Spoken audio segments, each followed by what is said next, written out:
What's up, everybody? It's Marika. You're seeing a bit more of me today than usual. Is that a weird thing to say? I don't know. The point is, I just had a weekend where I could barely draw all weekend because my wrist hurt so much, and that's because I overworked myself on Thursday and Friday, and so Friday, Saturday, and Sunday, I couldn't do anything with my wrist. So I'm here to show you guys the stretches that I do whenever I start feeling some wrist pain that will help prevent me actually getting carpal tunnel or tendinitis when I am a full-time illustrator. I'm not a doctor. I learned these stretches myself from various internet sources, so take everything I say with a grain of salt. If something is hurting you too badly, stop doing it. Make sure you're doing it correctly. Don't injure yourself further. But if the stretching feels good and it feels like it's helping, you're probably doing the right thing. So yeah, these are some stretches that I do to cope with wrist pain, specifically in my left wrist. So you can treat this like a 80s workout video if you feel like it. Stretch along with me, and hopefully this helps your wrist feel better if it's feeling worn out, or hopefully you do this preventatively and then your wrist will never wear out. So the first stretch that we're going to do is just put your hands straight forward and stretch your fingers as tall as they'll go. Make sure your shoulders are relaxed, don't let them bunch up near your ears. And just stretch your fingers towards the ceiling as much as you can. And you should feel a stretch kind of right down this section of your hand, and it should feel like a good stretch. The next thing we're going to do is claw your fingers like this. Don't like overstrain, but just claw your fingers a few times. Again, this is going to work out that same muscle that I pointed out before, but just give it a little bit of different stretch.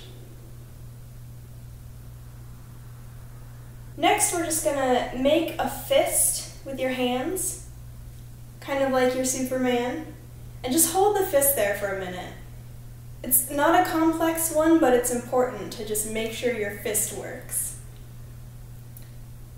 Alright, and once you're done with that, just fold your fists down like this. And this is going to stretch the muscle, the same muscle that we stretched with the fingers up exercise, but in the other direction. So you should feel a really nice stretch right along here.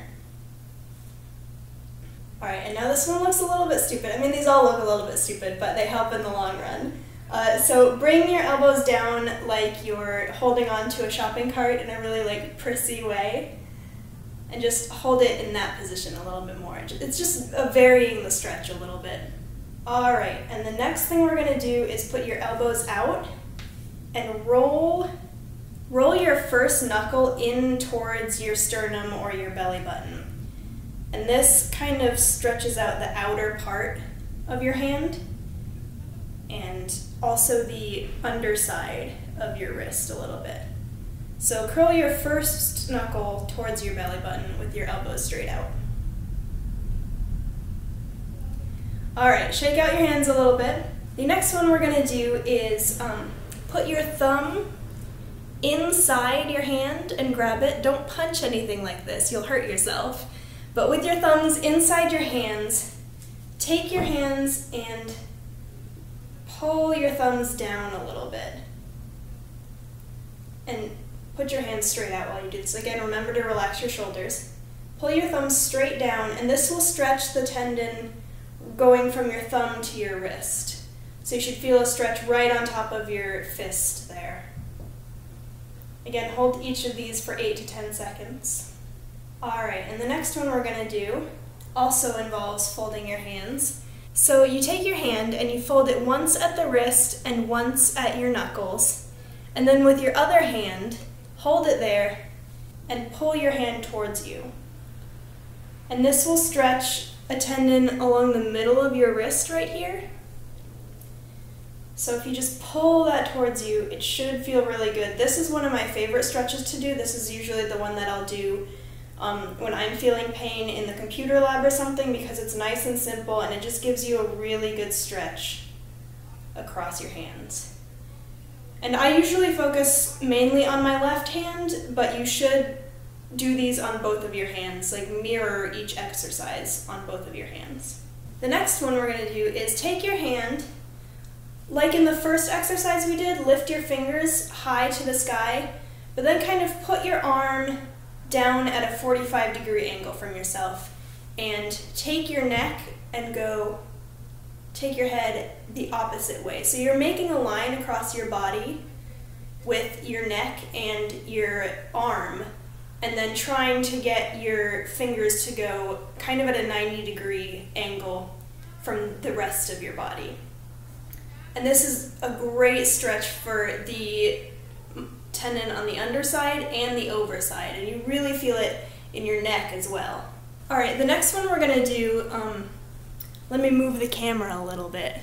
So for this one, take your hand and put it against the wall, upside down. And then with your other hand, take your thumb and pull it up the wall. And this is a really good stretch for the inside tendon of your wrist. And I know a lot of people who say this one is their favorite stretch to kind of stretch out wrist pain. And on the other side, again, if any of this is like severely hurting you, don't do it. Alright, and the last one we're going to do is a really simple one. Just interlace your fingers and push away from your body. And when you feel like that feels good, try to get your arms as straight as you can. And when you feel like that feels good, lift it above your head. Lift it above your head.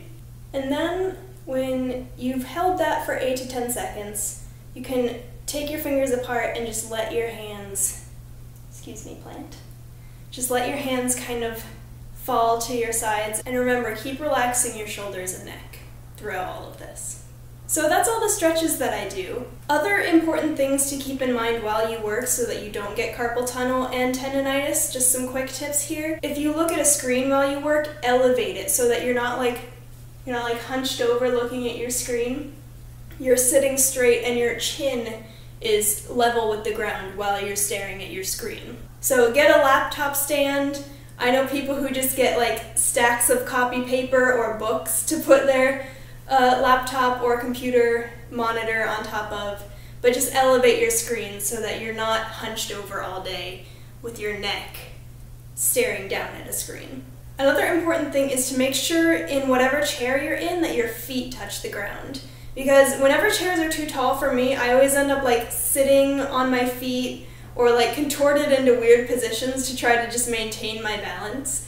But if your feet are touching the ground, it will just set you up to sit properly. When your shins are at a perpendicular angle to the ground, your back will follow suit. But if you're like crisscrossed all over the place, then your back is going to be in weird curved shapes, and that's just not going to help anybody. Kind of along that same line is to just try to remember to have good posture. Be conscious of it, make yourself sit up straight every once in a while. Just remember to keep your health in mind. This next tip is my biggest trouble, so I'm giving advice to future Marika as well. Don't hold your pen or your stylus or your pencil or paintbrush, whatever you use, don't hold it too hard and don't bear down so hard on the paper. I find myself really squeezing a pencil and like pressing it into the tablet that I'm using, and that you don't need to do that. If you're working digitally, adjust your pen pressure so that you don't have to press down so hard to get the thick lines that you want, and just be gentle.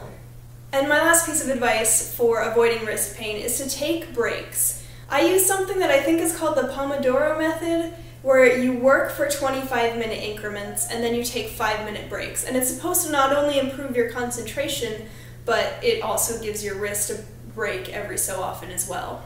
So I actually set timers on my phone. I have 25 minutes, and then when that's done, I set one for 5 minutes. And when the 25-minute one is counting down, I'm working and I'm focused. And when the 5-minute timer is counting down, I put everything down. Sometimes I get up and walk away from my desk, do some laps around the room. But the point is that you just need to take a break every 25 minutes for 5 minutes to let your wrist have some time to rest. And you could use that 5 minutes to do some stretches. So You'll have everything covered. Alright guys, that's it for this video. Take care of yourselves. Don't overwork yourself. Get enough sleep, do your stretches, and take breaks every once in a while. Good luck with all of your endeavors, and until next time you guys, best of luck.